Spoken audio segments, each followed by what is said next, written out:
Welcome back दोस्तों। First of all जिसने इसके प्रीवियस एपिसोड नहीं देखे हैं फटाक से जाइए कमेंट बॉक्स को चेक कीजिए क्योंकि वहीं पे आपको इसके लिंक मिल जाएंगे। जैसे जैसे स्टोरी आगे बढ़ती जा रही है कहानी और भी ज्यादा इंटरेस्टिंग और मजेदार होती जा रही है। मुझे तो बहुत ज्यादा पसंद आई है एंड आई होप कि आपको भी पसंद ही आई होगी। वेल तो दोस्तों इस पार्ट की शुरुआत वहीं से होती है जहाँ पिछले पार्ट का दी एंड हुआ था। गौरियन डायरेक्टर से जाकर पूछती है कि मैं और पार्क एक दूसरे के सपने में कैसे आ रहे हैं, क्योंकि आपने तो कहा था कि वो एक अलग इंसान है।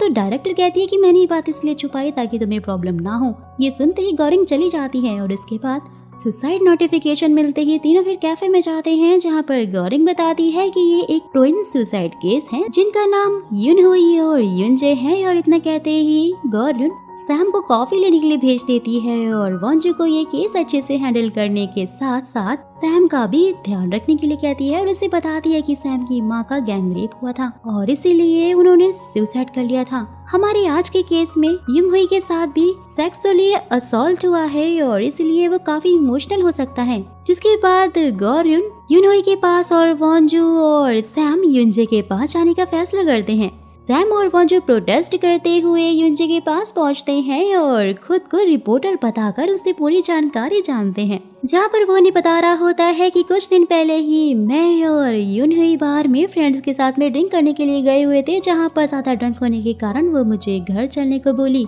लेकिन मैंने मना कर दिया।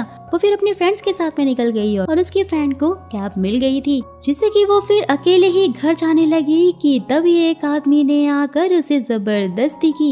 युनहुई ने भागने की भी बहुत ज्यादा कोशिश की लेकिन उसने उसे पकड़ लिया और एक जगह ले जाकर उसे बहुत मारा। मैंने जब उसे मैसेज किया और कोई रिप्लाई नहीं आया तो मैंने घर जाकर चेक किया लेकिन वो तब तक घर नहीं पहुंची थी, तो मुझे लगा कि वो शायद अपने फ्रेंड्स के साथ में उनके घर चली गई होगी। लेकिन तभी पापा ने एक जोरदार थप्पड़ मुझे मारा और सच बताया। जैसे ही मैं उसे हॉस्पिटल में मिलने के लिए गया तो वो मुझे ये बोलने लगी कि सब कुछ मेरी ही गलती थी, कि मैंने उसका साथ नहीं दिया था और मुझे वहाँ से उसने भगा दिया। जिसके साथ ही वो दोस्त तो कहता है कि जब से ये केस कोर्ट में गया है तो उसके वकील ने मैनिपुलेट करके युनहुई से बहुत सारे सवाल किए और जिससे कि फिर उस असॉल्टर को सिर्फ और सिर्फ 2 साल के लिए ही नेक्स्ट सुनवाई तक की सजा हो गई, जो कि अब बहुत ही मजे से खुला घूम रहा है। लेकिन मेरी बहन हॉस्पिटल में पड़ी हुई है और अब मुझे लगता है कि मैं ही उसकी इस हालत का जिम्मेदार हूँ। वहीं दूसरी तरफ गौरिन युनहुई से जाकर मिलती है जिसको अपने साथ हुए हादसे से आ रहे सपनों से डर लग रहा था। वो गौरिन को वहाँ से जाने के लिए कहती है और चिल्ला रही होती है कि सब उसकी ही गलती है, कि रात में उसे ड्रिंक करके बाहर नहीं निकलना चाहिए था। तो गौरिन उसे समझाती है कि नहीं, तुम्हारी इसमें कोई गलती नहीं है और इसलिए तुम्हें ऐसा नहीं सोचना चाहिए, मैं तुम्हारे साथ हूँ। और उसके बाद गौरिंग और वॉन्जू साथ में बैठकर उनकी प्रॉब्लम का सॉल्यूशन सोच रहे होते हैं कि तभी उन्हें युनहुई की सुसाइड रेट बढ़ते हुए नजर आते हैं और वो वहाँ से अलग अलग भागते हैं क्योंकि उसने अपने भाई की प्रोटेस्ट पोस्ट सोशल मीडिया पर जो देख ली थी और गुस्से में घर जाकर उसने अपने भाई पर बहुत ज्यादा चिल्लाया था कि ये सब कुछ वो करना बंद क्यों नहीं करता, क्योंकि इससे तो उसकी और भी ज्यादा बदनामी हो रही है। ये सब कुछ सुनकर युनजे वहाँ से चला जाता है। उसके बाद सभी युनहुई के घर पहुँचते हैं जहाँ पर वो बस सुसाइड अटेम्प्ट करने ही वाली होती है कि तभी उनको युनजे के सुसाइड रेट बढ़ने का नोटिफिकेशन मिल जाता है। वॉन्जू फिर युनहुई के पास रुककर उसे समझाती है कि सुसाइड करने से कुछ भी खत्म नहीं होगा बल्कि तकलीफें और भी ज्यादा बढ़ जाएंगी। हमें सब कुछ ठीक करने के लिए मरने की जरूरत तो बिल्कुल भी नहीं होती है। ये सब कुछ सुनकर युनहुई फाइनली थोड़ा शांत हो जाती है और वहीं सैम और वॉन्जू असॉल्टर के घर पहुंचते हैं क्योंकि दोस्तों युनजे भी वहीं पर पहुंचा हुआ था और उसे मारने के लिए वो आगे बढ़ता है तो सैम उसे पीछे से हटाकर खुद उसे बुरी तरह से मारने लग जाता है क्योंकि वो भी काफी इमोशनल हो गया था। वॉन्जू से रोकने के लिए आता है तो युनजे उसे पकड़ लेता है कि उसे मत रोको, वो सही कर रहा है। वॉन्जू पहले तो उसे समझाता है कि वो जानता है कि सैम बिल्कुल ही गलत कर रहा है और फिलहाल के लिए उसे अपनी बहन का सहारा बनना चाहिए क्योंकि वो काफी ज्यादा परेशान है और इसीलिए वो तुम्हें कुछ भी बोल रही है, लेकिन जैसी भी है वो है तो तुम्हारी बहन ही, तुम्हें उसे हिम्मत देनी चाहिए। ये सब को सुनते ही युनजे भी सबको समझ आता है और युनहुई के पास चला जाता है। जिसके बाद वॉन्जू सैम को रोकने की कोशिश करता है लेकिन वो तो उसे पीछे ही हटा देता है कि तभी गौरिंग आकर उसे एक जोरदार थप्पड़ मारकर रोक लेती है। जिसके बाद गौरिन युनहुई का केस लड़कर उस असॉल्टर को लंबी सजा करवा देती है जिससे कि युनहुई और युनजे फाइनली दोनों खुश हो जाते हैं। नेक्स्ट सीन में सैम की पास्ट लाइफ का एक फ्लैशबैक दिखाया जाता है दोस्तों कि सैम अपनी माँ के साथ में बहुत ज्यादा खुश था लेकिन फिर एक दिन जब वो घर लौट रहा था तो उसकी माँ रस्सी से लटकी हुई थी नेक्स्ट डे फिर सभी सैम की पास्ट लाइफ के बारे में बात कर रहे होते हैं कि उसने अपनी पास्ट लाइफ में लोगों को मारा था। ये सब कुछ सुनकर तो वॉन्जू गॉरिंग को आकर बताने लग जाता है। तो गॉरिंग कहती है कि हाँ, ये बात सच है। वहीं सैम एक औरत को देखने के लिए जाता रहता था, जहाँ पर गैस ये पता लगता है कि ये सैम के पास्ट में उसकी माँ थी।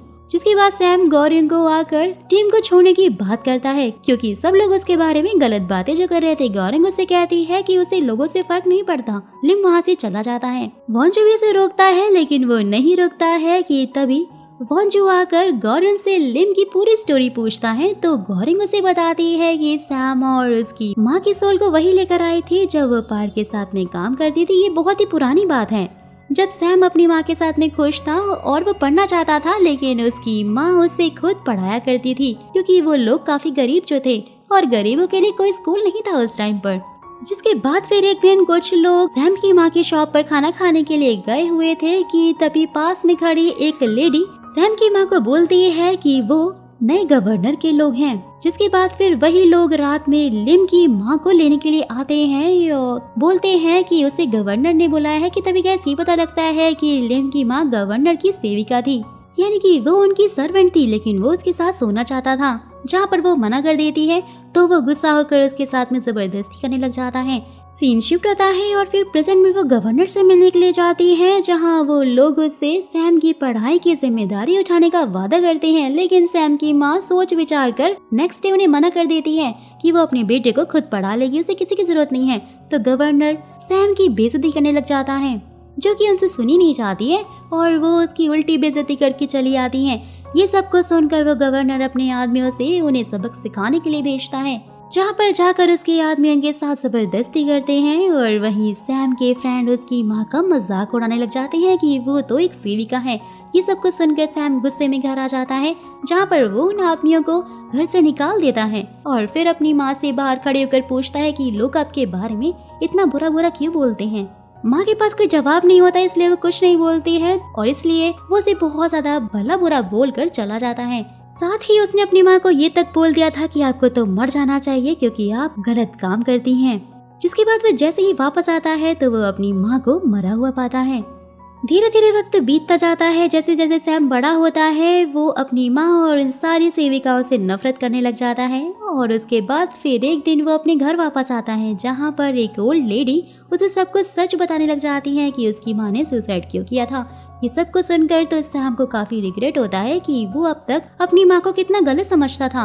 वो गुस्से में जाकर उस गवर्नर को और उसके आदमियों को मार डालता है और फिर नशा करते हुए खुद भी मर जाता है। जिसके बाद गौरंग ही उनकी सोल को जुमादोंग में लेकर आती है, जहाँ पर सैम अपनी माँ को हमेशा याद रखने के लिए ग्रिम रीपर ही बन जाता है ताकि वो उन्हें याद रख सके। और फिर वो दूसरी टीम के साथ में काम करने लगता है। फिर टाइम बीतता जाता है और रिस्क मैनेजमेंट टीम को सुसाइड रोकने वाली टीम बना दिया जाता है, जहाँ पर गौरिंग उनकी मैनेजर होती है। और ये देखकर सैम भी वो टीम ज्वाइन कर लेता है और गौरिंग से कहता है कि मैं पास्ट लाइफ में उनको तो सुसाइड करने से नहीं रोक पाया, लेकिन अगर अब इस लाइफ में ऐसा हुआ तो मैं जरूर रोकूंगा। सो दोस्तों, अब स्टोरी फिर से प्रेजेंट में आती है, जहाँ पर सैम अपनी माँ को देखकर काफी खुश हो जाता है और फिर वो अपने ऑफिस आ जाता है, जहाँ पर वो जो उसकी फेयरवेल पार्टी की बात कर रहा होता है। तो गौरिंग किसी काम में उन्हें अकेला ही पार्टी करने को बोलकर चली जाती है। वॉन्जू सैम के साथ में ड्रिंक पर जाता है, जहाँ वो फिर से उसकी माँ को देख लेता है और कहने लग जाता है कि उसकी माँ ने सिर्फ उसकी वजह से ही सुसाइड की थी, सब कुछ मेरी ही गलती थी। और ये बोलकर वो रोते हुए वहाँ से चला जाता है। जिसके बाद सैम सेलिंग टीम में काम करने लगता है, जहाँ पर उसे लोगों के ड्रीम में जाना होता है और साइन करा कर लाना होता है। ये भी दोस्तों सिर्फ एक तरह का कॉन्ट्रैक्ट था, जिसमें उन्हें ये साइन करना होता है कि मरने के बाद वो जुमादोंग में ही आएंगे, यानी कि उन्हें मरने के बाद एक ऐसी लाइफ मिलेगी जहाँ पर वो जिंदगी और मौत के बीच में रहेंगे। सैम भी अपने जॉब से काफी खुश होता है और वही वॉन्जू गौरन के लिए लंच लेकर आ रहा होता है कि तभी उसे सैम की माँ की सुसाइड अलर्ट वाली न्यूज मिलती है। वो भागता हुआ गौरन को बताता है और सैम को बताने की बात करता है, तो गौरन उसे मना कर देती है कि इससे वो हर्ट हो सकता है, क्योंकि भले ही वो पास्ट लाइफ में उसकी माँ जरूर थी, लेकिन इस लाइफ में तो नहीं है ना। वहीं दूसरी तरफ सैम की माँ, जिनका नाम यू है, उन्हें अकेले बैठे हुए दिखाया जाता है, जो कि अपने बच्चे की आवाज सुनकर उसे आकर खिलाने लग जाती है कि तभी गौरिंग नोटिस करती है कि यू की सुसाइड रेट कम हो गई है। लेकिन वहीं दूसरी तरफ यू फिर से रोने लग जाती है क्योंकि उसका बच्चा पैदा होते ही मर चुका गया था और वो बस एक सपना देख रही थी। नेक्स्ट डे वॉन्जू सैम के पास पिज्जा लेकर आता है और माँ के बारे में बताने के लिए सोच रहा होता है, लेकिन उसे खुश देखकर वो कुछ नहीं कह पाता। नेक्स्ट सीन में वॉन्जू और गौरिंग उसी शॉप पर जॉब करने के लिए जाते हैं जहाँ पर यू काम करती थी, ताकि वो उसके बारे में सब कुछ पता लगा सके। कि तभी शॉप ओनर से उन्हें पता लगता है कि उसके बेबी की डेथ हो गई थी और इसलिए वो अंदर से टूट चुकी है। वॉन्जू ये सारी बातें गौरिंग को बताता है, जहाँ पर तभी एक कस्टमर आकर यू के बेबी से रिलेटेड बहुत सारे सवाल करने लगती है, तो सभी उसको वहाँ से ले जाते हैं। यू भी स्टोर रूम जाकर याद करती है कि वो बच्चे की कितनी ज्यादा अच्छे से देखभाल किया करती थी और अपने लास्ट मंथ में भी वो काम ही कर रही थी। कि तभी एक कस्टमर वहाँ पर एक पैंट वापस करने के लिए आती है, जिसे देखकर यू तो साफ इनकार कर देती है क्योंकि वो उसे पहले ही यूज कर चुकी थी। वहाँ पर वो उससे काफी लड़ने लग जाती है, जिसकी वजह से यू को धक्का लगता है और वो नीचे गिर जाती है, जिससे कि उसे पेन होने लग जाता है और वो औरत उसे ऐसे ही हालत में छोड़कर वहाँ से भाग जाती है। यू को हॉस्पिटल ले जाया जाता है, लेकिन वहाँ पर उसके ऑपरेशन में बेबी की डेथ हो जाती है और यू उसकी डेथ के जिम्मेदार खुद को मानने लग जाती है कि उसे लास्ट मंथ में आराम करना चाहिए था। उसका हस्बैंड उसे समझाता है कि उसकी तो इसमें कोई गलती नहीं थी, लेकिन फिर भी वो खुद को ही जिम्मेदार मानती है। और स्टोरी दोस्तों फिर से प्रेजेंट में आती है, जहाँ पर यू का हस्बैंड उसे कॉल करके बताता है कि वो काम से बाहर जा रहा है और वो अपना पूरा ध्यान रखे। वो भी ठीक है बोलकर फोन को काट देती है कि तभी वो औरत आकर फिर से यू के बाल पकड़कर उसे लड़ने लग जाती है। लेकिन तभी डायरेक्टर आकर उस औरत के बाल पकड़कर बाहर निकलने को कहती है। वॉन्जू भी उसे बाहर लेकर जाता है और उसके बाद डायरेक्टर खूब सारे कपड़े पैक करवा कर वॉन्जू को गरीबों में बांट देना बोलकर वहाँ से चली जाती है। जिसके बाद सभी काम से फ्री होकर घर जाने लग जाते हैं, जहाँ पर यू वीकनेस की वजह से बेहोश होने लगती है। तो गौरिंग और वॉन्जू उसे वहाँ पर आकर संभालते हैं और घर लाकर बेड पर लिटा देते हैं। डिनर बनाकर भी वो टेबल पर रखते हैं और नोटिफिकेशन चेक करते हैं कि यू की सुसाइड रेट फिर से कम हो गई थी। ये देखकर तो उसके रूम में वो देखते हैं कि यू गहरी नींद में सो रही होती है। गौरिंग फिर उसे समझाती है और वॉन्जू को बताती है कि वो ऐसे सपने देखती है जहाँ पर उसे जीने की इच्छा होती है और इसीलिए अब उसके सपने में जाकर हमें उसे समझाना होगा। और कहते हुए सेलिंग ऑफिस में पहुँच जाती है, जहाँ पर सैम को ना देखकर वो उसकी आईडी लेकर रूम में जाकर सिस्टम पर यू की सारी इन्फॉर्मेशन भरकर उसके ड्रीम में पहुँच जाती हैं। वही हमें यू का ड्रीम दिखाया जाता है दोस्तों, जहाँ पर वो अपने बच्चे के साथ में खेल रही होती है। कि तभी गौरिंग आकर उसे समझाती है कि ये उसका ड्रीम है और वो उसे सच ना माने और इसलिए तुम्हें दिक्कत हो सकती है। वो उसे बहुत ज्यादा समझाती है तो यू उसकी बात तो नहीं मानती है और वहाँ से उसे जाने को बोलती है। वहीं दूसरी तरफ वॉन्जू को यू की सुसाइड रेट काफी बढ़ते हुए दिखाई देते हैं। कि तभी वो यू के पास कुछ दवाइयाँ रखी हुई देख लेता है, जिससे कि वो समझ आता है कि वो उन्हें खाकर सोई हैं और वो फिर तुरंत ही एम्बुलेंस को कॉल करता है, जहाँ से उसे हॉस्पिटल लेकर जाया जाता है। जिसके बाद वॉन्जू सैम को कॉल करके सारी सिचुएशन बता देता है। सैम भी फिर जल्दी से ड्रीम रूम में आकर यू की सारी इन्फॉर्मेशन भरता है और उनके सपने में पहुंच जाता है, जहाँ पर गौरिंग यू को समझा रही होती है। सैम भी गौरिंग से कहता है कि वो ये काम अच्छे से हैंडल करेगा। गौरिंग से बोलते है कि हमारे पास ज्यादा टाइम नहीं है और इसीलिए हमें इन्हें अच्छे से समझाना होगा, लेकिन अगर ये नहीं समझी और इन्होंने जल्दी नहीं की तो ये बच्चा इन्हें कभी भी नहीं मिलेगा। ये सुनकर यू डरते हुए से पूछती है कि क्या ये सच में ड्रीम है। सैम फिर उसे हमें जवाब देता है। यू फिर अपने बेबी को ले जाकर रोने लग जाती है। कि तभी सैम उसके पास आकर उसे समझाता है कि ये बेबी आपको आफ्टर लाइफ के बाद जरूर मिलेगा और हमेशा ही ये आपको याद रखेगा, क्योंकि बच्चे जब पेट में होते हैं तो हमारी सारी बातें सुनते हैं। तो यू याद करती है कि वो और उसका हस्बैंड बेबी से पहले क्या क्या बातें करते थे, जहाँ पर उसकी सारी बातों को समझ आती है और बेबी को गुड बाय बोलती है। वहीं दूसरी तरफ डॉक्टर भी यू की बॉडी से पॉइजन को निकालते हैं और वो होश में भी आ जाती हैं। सैम और गौरिंग हॉस्पिटल लाकर वॉन्जू की तारीफ करने लग जाते हैं कि उसने सही टाइम पर उसे हॉस्पिटल भेज दिया था। थोड़े दिन बाद ही यू अपने हस्बैंड के साथ में बीच पर जाती हैं और अपने बेबी के शूज पानी में बहा देती हैं। कि तभी उनका हस्बैंड कुछ लेने के लिए जाता है और इतने में ही सैम उनके पास आकर उनकी पावर से उसे उसकी पास्ट लाइफ याद दिलाते हुए कहता है कि मैं आपका बेटा सैम हूँ और मुझे माफ कर दीजिए क्योंकि मेरी वजह से ही आपको सुसाइड करना पड़ा था। ये सब को सुनकर तमा रोने ही लग जाती हैं और उसे देखकर खुश भी होती हैं। सैम कहता है कि मैं आपको प्रोटेक्ट नहीं कर पाया और इसलिए अब मैं ग्रिम रीपर बन गया हूँ और मैं अब हमेशा ही अपनों को प्रोटेक्ट कर रखूंगा। ये सब कुछ सुनकर उसकी माँ उसे ग्रिम रीपर की जॉब छोड़ने के लिए कहती है कि अब उसने बहुत कुछ झेल लिया है, लेकिन सैम उनको साफ इनकार कर देता है और फिर दोनों लोग गले मिलते हैं। जिसके बाद दोस्तों सैम फिर से उनकी मेमोरी मिटाकर वहाँ से चला जाता है। देखते ही देखते वक्त बीत जाता है। उसके बाद तीनों डिनर करते हैं जहाँ सैम वापस से रिस्क मैनेजमेंट टीम को ज्वाइन करने की बात करता है। नेक्स्ट डे गौरिंग डायरेक्टर के पास आती है जहाँ वो गौरिंग से कह रही होती है कि कभी कभी कुछ रिग्रेट एक लाइफ में खत्म नहीं होते हैं कि तभी पाक वहाँ पर आ जाता है। जहाँ पर वो उनसे उसे बुलाने का कारण पूछता है तो डायरेक्टर बताती है कि मैंने तुम्हारी नींद न आने के इलाज के लिए तुम्हें यहाँ बुलाया है। वो बोलता कि मैं समझा नहीं, क्या मेरा गौरिंग के साथ में कोई कनेक्शन है? तो फिर डायरेक्टर उसे ये खुद पता करने के लिए बोलती हैं और ये सुनकर पाक फिर अपनी पास्ट लाइफ के बारे में जानने के लिए लाइब्रेरी जाता है और अपनी पास्ट लाइफ की फाइल्स मांगता है जहाँ पर एक आदमी उसे बताता है कि ये तो लॉक है और इसे बस डायरेक्टर ही देख सकती हैं। तो पाक पूछता है कि मेरे साथ साथ यहाँ पर और किसकी फाइल लॉक है? तो वो बताता है कि गौरिंग की फाइल भी लॉक है। ये सुनकर तो पाक वहाँ से वापस आ जाता है क्योंकि उसे शक तो हो गया था कि कुछ न कुछ गड़बड़ तो जरूर है।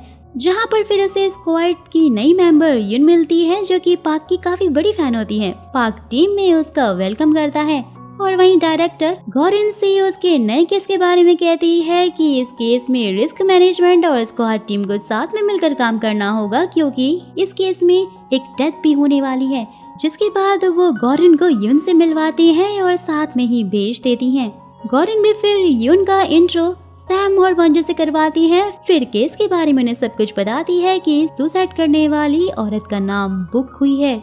जहाँ पर फिर यून भी एक लेडी का फोटो दिखाकर कहती है कि इसका नाम ली चोंग है जो कि मरने से पहले बुक हुई से मिलना चाहती है और मुझे इसकी सोल लेकर आनी है। नेक्स्ट सीन में सभी लोग बुकुई के पास पहुंच जाते हैं जहां वो एक स्टैचू को साफ कर रही होती है और उसके बाद वो सभी के पूछने पर बताती है कि उसे देखकर मुझे मेरी दोस्त यूनी की याद आती है। वो मेरी बहुत अच्छी दोस्त थी लेकिन मेरी वजह से ही उसकी पूरी लाइफ काफी कठिनाइयों में बीती है और जिसका कि मुझे अंदाजा भी नहीं था। फिर वो एक फोटो दिखाते हुए कहती है कि मेरा पोता कोरियन जापानीज वॉर पर एक रिपोर्ट बना रहा है जहाँ पर मुझे ये फोटो मिली है और ये स्कार्फ वाली लड़की कोई और नहीं बल्कि यून ही है क्योंकि ये मैंने ही उसे दिया था और मैंने उसे जापान जाकर काम करने को कहा था लेकिन वॉर की वजह से जापानीज आर्मी ने उसको बंदी बना लिया।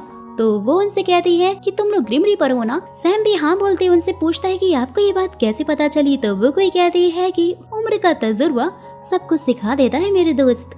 गौरम भी फिर उन्हें बताती है कि हम यहाँ पर आपको बचाने के लिए आए हैं क्योंकि आप सुसाइड करने वाली हैं। जिसके बाद फिर ली चोंग की फोटो दिखाकर वो उससे मिलवाने के लिए कहती है जिसके लिए पहले तो वो कोई साफ इनकार कर देती है लेकिन फिर जैसे ही गौरिंग उसे बताती है कि उनके पास कम समय बचा है तो वो मिलने के लिए रेडी हो जाती है। और वहीं दूसरी तरफ यून भी बॉन्जो को बता रही होती है कि जब पाक उसकी सोल लेने के लिए आया हुआ था तब कोरियन जापानीज वॉर चल रही थी तो सोल सोसाइटी में भी जापानीज ग्रिम रीपर हमें परेशान कर रहे थे तो पाक ने हमें बचाया था और इसलिए मैं उनकी बहुत बड़ी फैन हूँ।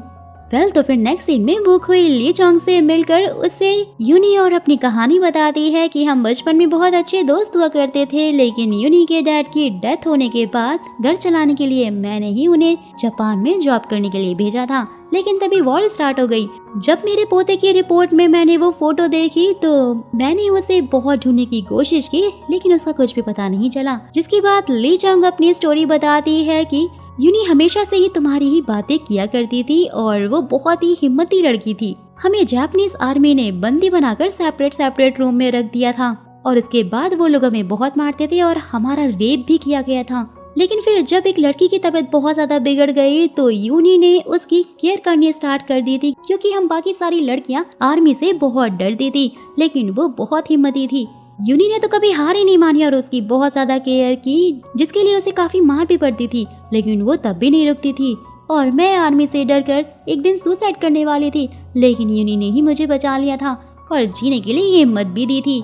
बोला था कि एक दिन सब कुछ ठीक हो जाएगा। थोड़े ही दिन बाद हमें ये पता चला कि आर्मी हमें मारने वाली है और इसलिए हम वहाँ से भाग गए लेकिन आर्मी हमारे पीछे पड़ गई थी। तभी यूनी ने अपनी जान देकर हम सबको बचा लिया जिसने कि आर्मी के आदमी को बहलाया और हम सबको वहाँ से भगा दिया। जैसे ही फिर मैं अपने घर पहुंची तो मैंने देखा कि मेरे मॉम डैड मर चुके थे और सारे के सारे लोग मुझे ही गलत बोल रहे थे और इसीलिए मैं हमेशा अकेली रही। लेकिन फिर एक दिन मैंने देखा कि मेरे जैसे लोग खुद के लिए प्रोटेस्ट कर रहे हैं, तो मैंने भी किया ताकि जापानीज गवर्नमेंट हमसे माफी मांगे क्योंकि हमारे साथ गलत हुआ था। ये सब कुछ सुनकर बुकी रोती हुई बाहर आ जाती है कि तभी गौरिंग उससे यून से मिलवाती है, साथ ही उसे बताती है कि मैं ही तुम्हारी यूनी हूँ। ये सब कुछ सुनकर दोनों फिर गले लगकर रोने लग जाती हैं। यूनी उसे बोलती है कि मैं अपने दोस्तों को कभी ना भूल जाऊं और इसीलिए मैं आज ग्रिम रीपर बनी। जिसके बाद वॉन्जू और यून ली चोंग के पास आते हैं तो वो वॉन्जू को देखकर बताती है कि मुझे तुम्हारी शक्ल उससे बिल्कुल भी मिलती दिखाई नहीं देती।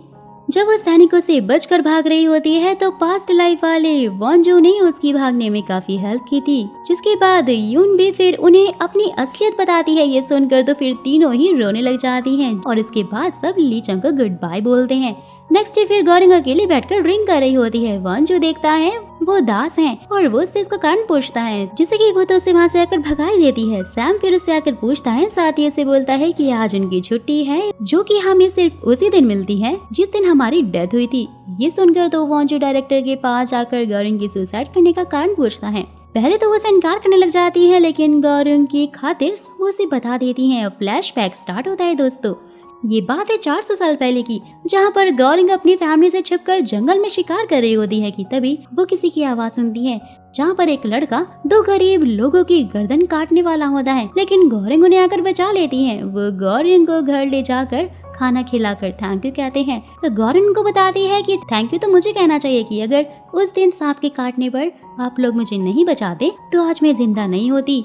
नेक्स्ट डे फिर उसी लड़के को सांप काट लेता है तो गौरिंग उसे उन्हीं लोगों के पास लेकर आती है जो कि उसका इलाज करते हैं। ये देखकर वो लड़का भी होश में आकर उन्हें थैंक यू बोलता है और बहुत सारे पक्षी शिकार करके लाकर उनको देने लगता है।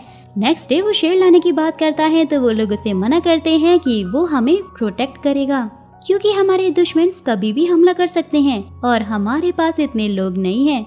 जिसके बाद वो लड़का अपना नाम बताता है जो कि दोस्त कोई और नहीं बल्कि पार्क होता है। गौरिंग भी फिर अपना नाम बता देती है और उसके बाद गौरिंग के फादर उसे शादी के लिए फोर्स करने लग जाते हैं कि वो उसका रिश्ता बचपन में ही कर चुके हैं। जिसके बाद लड़के का पता करके गौरिंग तो उससे शादी करने के लिए साफ इनकार कर देती है। लेकिन जब वो लड़के को देखती है तो वो पार्क होता है और वो कुछ नहीं कहती है। फिर जिसके कुछ दिन बाद ही उनकी शादी हो जाती है। समय के साथ दोनों बड़े हो जाते हैं और मार्केट में घूम रहे होते हैं कि तभी कुछ सैनिक आकर पार्क को दुश्मनों की घुसपैठ की खबर देते हैं। ये सुनकर पार्क गौरिंग को घर जाने के लिए कहकर उन सैनिकों के साथ में निकल जाता है। नेक्स्ट डे गौरिंग की सास तो उसे काफी सराहने लग जाती है कि तुम्हारी वजह से ही मेरा बेटा आज आर्मी में चला गया है। मेरे तो वो सुनता ही नहीं है। अगर वो आज मेरे सुनता तो आज वो हमारे साथ में होता। गौरिंग बोलती है लेकिन वो तो अपनी मर्जी से गए हैं और तो और मुझे उन पर बहुत नाज है। जहाँ पर दोस्तों तभी दुश्मन उनके घर पर हमला कर देते हैं। गौरिंग सबको लड़कर मार देती है और अपनी सास को बेसमेंट में छुपाकर गाँव में निकल जाती है। जहाँ पर दुश्मनों ने तबाही मचाई हुई थी कि तभी गौरिंग की नजर एक शैतान पर पड़ती है जो कि एक लड़की को घसीटता हुआ लेकर जा रहा था कि तभी गौरिंग तीर चलाकर उस लड़की को बचा लेती है। लेकिन वो शैतान गौरिंग को उठाकर ले जाता है। वहीं दूसरी तरफ पार्क जब दुश्मनों से लड़कर आता है तो उसे पता लगता है कि शैतान गौरिंग को उठाकर ले गया है। ये सुनकर वो उसे बचाने के लिए निकल जाता है और वहीं गौरिंग के साथ और भी लड़कियां बंधी हुई होती हैं। जब रात को सब खाना खाने के लिए रुकते हैं तो गौरिंग सबके खाने में जहरीली बूटी डाल देती है और सभी सैनिक मरने लग जाते हैं। ये देखकर गौरिंग लड़कियों को लेकर फटाक से वहाँ से भाग जाती हैं और अपने गांव के बॉर्डर पर पहुँचती हैं, जहाँ पर उसे अंदर नहीं जाने दिया जाता क्योंकि राजा ने मना किया हुआ था। तभी पार्क वहाँ पर आ जाता है जिसके कहने पर सबको अंदर ले लिया जाता है। लेकिन उसके बाद भी सभी लोग उन औरतों पर उंगलियां ही उठाते हैं और उन्हें काफी उल्टा सीधा बोलते रहते थे। और जैसे ही गौरिंग प्रेग्नेंट होती है तो वो लोग बोलने लग जाते हैं कि ये बच्चा तो दुश्मनों का है। ये सब कुछ सुनकर गौरिंग की सास उसे मर जाने के लिए कहती है और जैसे ही ये बात पार्क को मालूम चलती है ना, उसे काफी बुरा लगता है और वो तो उन लोगों को मारने ही लगता है जो कि गौरिंग की बुराई कर रहे थे। गौरिंग भी फिर उसे रोकने की कोशिश करते हुए कहती है कि उसका काम इन सबको मारना नहीं बल्कि बचाना है क्योंकि वो एक आर्मी सोल्जर जो है। लेकिन वो उसकी कुछ भी नहीं सुनता, जिसके बाद गौरिन अपनी जान दे देती है क्योंकि उसे लगता था कि पार्क उसकी वजह से ही सब कुछ कर रहा है और अगर वो नहीं होगी तो वो ऐसा कुछ भी नहीं करेगा। पार्क उसकी डेड बॉडी देखकर बहुत जोरों से रोने लग जाता है। सब कुछ सुनाने के बाद वॉन्जू डायरेक्टर से पूछता है कि क्या पार्क को ये सब कुछ पता है, तो डायरेक्टर मना कर देती है, बोलती है कि उसकी मेमोरीज मिटा दी गई हैं और इसलिए उसने ग्रिम रीपर बनने का फैसला लिया हुआ है। जिसके बाद फिर सभी को ऑफिस में दिखाया जाता है दोस्तों, जहां पर उन्हें जोई नाम की लड़की का सुसाइड नोटिफिकेशन मिलता है और वो इस लाइफ में एक एक्टर और एक सिंगर भी है और पास्ट लाइफ में वो गौरिन की सेविका हुआ करती थी। गौरिन और सैम चोई के बॉडीगार्ड की जॉब पकड़ लेते हैं और साथ ही वॉन्जू उसका नया मैनेजर बन जाता है, जहाँ पर उन्हें ये पता लगता है कि लोग अक्सर उसे हेट कमेंट करते हैं क्योंकि वो सारी बातें मुंह पर जो बोल देती है। जिसके बाद फिर चोई अपनी प्रैक्टिस के लिए रेडी हो रही होती है कि तभी एक डांस ग्रुप उससे मिलने के लिए आता है, जहां वो एक लड़की को परेशान देखकर उसे हिम्मत देने लग जाती है। ये देखकर उस डांस ग्रुप की लीडर ली बहुत ज्यादा जलने लग जाती है और उन्हें बाहर भेजकर चोई की बेइज्जती करने लगती है कि तभी गौरिन वहां पर पहुंच जाती है, जिससे कि वो वहां से चली जाती है। जिसके बाद चोई प्रैक्टिस करते हुए अचानक से बेहोश हो जाती है। वॉन्जू उसे उठाकर हॉस्पिटल लेकर जाता है और उसका ख्याल रखता है।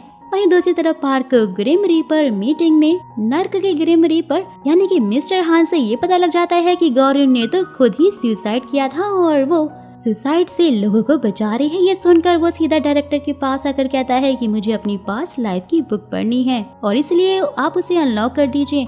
डायरेक्टर बोलती है कि मैं ऐसा नहीं कर सकती क्योंकि उसे तुमने ही मुझे लॉक करने के लिए कहा था और अपनी पास्ट लाइफ से तंग आकर तुमने ये सब कुछ किया था और साथ ही तुमने मुझसे कहकर अपनी मेमोरी भी डिलीट करवा दी थी। ये सब कुछ सुनकर तो पार्क शॉक होकर वहाँ से चुपचाप चला जाता है। वहीं दूसरी तरफ ली और जोई का एक्स बॉयफ्रेंड दोनों मिलकर उसे बदनाम करने का प्लान बनाने लग जाते हैं। वो सोशल मीडिया पर ये वायरल करने वाले थे कि जोई उसे बहुत बुली किया करती थी, जिससे कि फिर से लोग उसे हेट कमेंट करने लग जाते हैं कि तभी जोई की सुसाइड रेट बढ़ जाती है और वह घर से बाहर निकलती है तो मीडिया उसे घेर कर काफी उल्टे सीधे सवाल करने लग जाती कि क्या सच में उसने ली को बुली किया है। तो वॉन्जू उसे वहां पर आकर बचा तो लेता है, लेकिन जैसे ही रेड लाइट पर गाड़ी रोकता है तो जोई वहां से भागकर गाड़ियों के सामने सुसाइड करने के लिए खड़ी हो जाती है। लेकिन तभी गौरिन आकर उसे अपनी पावर से टाइम को रोक देती है और उसे बचाने की कोशिश करती है, लेकिन तभी पार्क आकर गौरिन को रोकता है कि वो उसे ना बचाए। लेकिन गौरिन फिर भी कोशिश करती है, जहाँ पर पार्क उसे रीपर एग्रीमेंट के बारे में याद दिलाता है और साथ ही उसका यूज करके टाइम को वापस चला देता है, जिससे कि चोई का काफी बुरा वाला एक्सीडेंट हो जाता है और वहाँ से उसे एम्बुलेंस ले जाती है। गौरिन इस चीज पर बहुत ज्यादा गुस्सा हो जाती है और फिर वो एक एक करके उन सभी को मारने लग जाती है जो कि चोई को बुरा कह रहे थे। वॉन्जू सैम से उसे रोकने की बात करता है, लेकिन सैम बोलता है कि अभी वो बहुत ज्यादा गुस्से में है और उसे रोक पाना मेरी बस की तो बात नहीं है। आफ्टर लाइफ ऑफिस यानी कि जुमादोंग के कुछ ही रीपर्स उसे रोक सकते हैं और वहीं मिस्टर हान डायरेक्टर से मिलने के लिए आते हैं और रिस्क मैनेजमेंट टीम के बारे में बुरा बुरा बोलकर उनको परेशान कर देते हैं, क्योंकि दोस्तों गौरिन ने जुमादोंग यानी कि आफ्टर लाइफ का रूल जो तोड़ा था और साथ ही वो डायरेक्टर को हटाकर खुद वहाँ का डायरेक्टर बनना चाहते थे। जिसके बाद सैम और वॉन्जू गौरिन की हेल्प करने के लिए डायरेक्टर के पास आते हैं, लेकिन वो उन्हें गुस्से से वहाँ से भगा देती है कि गौरिन की हेल्प वो नहीं कर सकती, उसने मेरा ट्रस्ट तोड़ा है, जिसके कारण ही मुझ पर इतनी उंगलियां उठ रही हैं। जिसके बाद दोस्तों गौरिन की मदद करने के लिए वॉन्जू को एक खतरनाक आइडिया आता है और वो सैम से कहता है कि पार्क इसमें हमारी हेल्प कर सकता है। तो सैम पूछता है कि लेकिन वो ऐसा क्यों करेगा, तो वॉन्जू उसे पार्क और गौरिन का सारा सच बता देता है, यानी कि उनकी लव स्टोरी के बारे में, जिसे सुनकर सैम तो काफी शॉक हो जाता है और मान भी जाता है। जिसके बाद वॉन्जू पार्क को सैम के ऑफिस लेकर आता है, जहाँ पर सैम उसकी डिटेल्स भरकर उसके ड्रीम में भेजकर उसकी पास्ट लाइफ उसे दिखा देता है, जिसे देखकर पार्क होश में आकर काफी ज्यादा रोने लग जाता है और बहुत इमोशनल हो जाता है। वहीं दूसरी तरफ वॉन्जू और सैम गौरिन के पास पहुंचते हैं, जहां वो हेटर्स को मार मार कर बाहर निकल रही होती है, यानी कि उन्हें काफी अच्छा सबक सिखा रही थी। तो फिर वॉन्जू तो समझाता है कि उसने उसे समझाया था ना कि उसका काम लोगों को मारना नहीं बल्कि बचाना है। गौरिन उसकी बातों से शांत हो जाती है फाइनली कि तभी मिस्टर हान गौरिन को लेने के लिए वहाँ पर आ जाते हैं। तो पार्क उन्हें आकर रोकता है कि गौरिन मेरी टीम में थी और इसलिए उसे मैं ही लेकर जाऊंगा। जिसके बाद पार्क फिर उन तीनों को चोई को बचाने के लिए भेज देता है और खुद मिस्टर हान को हैंडल करता है, जहाँ पर मिस्टर हान पार्क को बहुत बुरी तरह से मारते हैं और वहीं दूसरी तरफ चोई को होश में आकर फिर से वो सुसाइड अटेम्प्ट करती है, लेकिन तभी उसी टाइम पर गॉरन आकर उसे रोक लेती है और हिम्मत देती है। ये सुनकर चोई भी समझ जाती है, जिसके बाद गॉरन वॉन्जू को उसका ख्याल रखने के लिए कहती है। तो सैम कहता है कि आपको उसके पास रुकना चाहिए था, तो गॉरन कहती है कि नहीं, जब चोई बेहोश हुई थी तब मैंने देखा था वॉन्जू और उसकी डोर एक दूसरे से बंधी हुई है। दोस्तों इसका क्या मतलब है ये तो हमें खैर आगे ही पता चलेगा। तो वहीं मिस्टर हान पार्क को कैद में ले जाकर बहुत ज्यादा पीट रहे होते हैं और उससे पूछते हैं कि उसने गॉरन की हेल्प क्यों की। तभी डायरेक्टर वहाँ पर आकर कहती है कि ये तो हो ही नहीं सकता, पार्क गॉरन से नफरत करता है, वो तो उसे पकड़ने ही गया होगा, लेकिन तुम्हारे बीच में पड़ने से ही तुम्हारी लड़ाई हुई होगी। और फिर वो पार्क से पूछती है कि क्या गॉरन को ऐसा करने के लिए तुमने उकसाया था, जहाँ पर दोस्तों पार्क भी उनकी चाल को अच्छे से समझ जाता है और कहता है कि हाँ, मैंने ही रीपर एग्रीमेंट का यूज करके उसे ये सब कुछ करने के लिए कहा था। तो फिर डायरेक्टर उसे सजा देकर चली जाती है कि वो 1 महीने तक कैद में ही रहेगा और 6 मंथ तक कोई काम नहीं करेगा। ये सुनते ही पार्क तो मुस्कुराने लगता है। और वहीं दूसरी तरफ चोई हॉस्पिटल से घर आ जाती है। वॉन्जू सबके लिए खाना बनाता है और सब खाना खाते हुए एंजॉय करने लग जाते हैं और साथ ही चोई को काम के लिए मोटिवेट करते हैं, जिससे कि उसकी सुसाइड रेट काफी कम हो जाती है। जिसके बाद दोस्तों गॉरन पार्क से मिलने के लिए आती हैं और दोनों फिर एक दूसरे को देखकर काफी इमोशनल हो जाते हैं। गॉरन उसे थैंक यू बोलकर वहाँ से चली जाती है और डायरेक्टर से मिलकर वो उन्हें भी थैंक यू बोलती है और वो उन्हें बताती है कि ये सब कुछ वॉन्जू की वजह से ही हुआ था, क्योंकि अगर वो तुम्हें बचाने के लिए ये सब कुछ नहीं करता तो तुम आज नर्क में होती और साथ ही मैं रिटायर हो जाती। मैं तो भाई इसके काम से काफी खुश हो चुकी हूँ और इसलिए मैं उसे 6 मंथ पहले ही भेज रही हूँ। गॉरन ये बात जाकर सैम और वॉन्जू को बता देती है। वॉन्जू तो ये सुनकर काफी इमोशनल हो जाता है, जिसके बाद वो उन्हें फाइनली गुड बाय कहता है। सीन शिफ्ट होता है दोस्तों, वॉन्जू को रियल लाइफ में होश आता है और जिसके बाद वो अपनी माँ और सिस्टर को जोर से गले लगा लेता है और उसके बाद वॉन्जू को एक अच्छी जॉब भी मिल जाती है। साथ ही फिर वो एक दिन ये नोटिस करता है कि उसका एक कलीग अपनी लाइफ से परेशान हो चुका है और वो सुसाइड करना चाहता है। वो उसे रोकता है और जीने के लिए हिम्मत देता है, जहाँ पर दोस्तों रिस्क मैनेजमेंट टीम भी उसके पीछे खड़ी होती है और काफी प्राउड फील कर रही होती है कि वो रियल लाइफ में भी वही काम कर रहा है जो कि वो ग्रिम रीपर बनते टाइम कर रहा था। लेकिन वही यहाँ तो वॉन्जू ने पहचान नहीं पाता और पूछता है कि वो कौन है, तो वो लोग उसे बोलकर निकल जाते हैं कि वो ग्रिम रीपर है। और दोस्तों इसी के साथ इस ड्रामा की हैप्पी एंडिंग हो जाती है। और सच कहूँ तो मुझे ना इस तरह के ड्रामा जो होते हैं जिसमें कोई ना कोई ग्रिम रीपर का रोल होता है या फिर कुछ ना कुछ आफ्टर लाइफ की सिचुएशन बन रही होती है या फिर ऐसी ही इंटरेस्टिंग कहानियाँ होती हैं। सो क्या दोस्तों आपको भी मेरी तरह इस तरह की कहानियाँ अच्छी लगती है जो कि आफ्टर लाइफ पर बेस्ड होती हैं या फिर इसमें ग्रिम रीपर होते हैं? ये बात मुझे कमेंट बॉक्स में जरूर बताइएगा। मैं मिलती हूँ आपसे अपनी नेक्स्ट वीडियो में, तब तक ख्याल रखिए, खुश रहिए और जो लोग परेशान हैं उनकी परेशानी को दूर करने की कोशिश कीजिए। नेक्स्ट ड्रामा या सीरीज आप कौन सी देखना चाहते हो ये भी मुझे कमेंट करके बता सकते हो, पूरी कोशिश करूंगी उसे एक्सप्लेन करने की। जाने से पहले वीडियो अगर थोड़ी सी भी पसंद आती है ना तो प्लीज लाइक जरूर कीजिएगा और सब्सक्राइब भी कर लेना चैनल को अगर अभी तक नहीं किया है।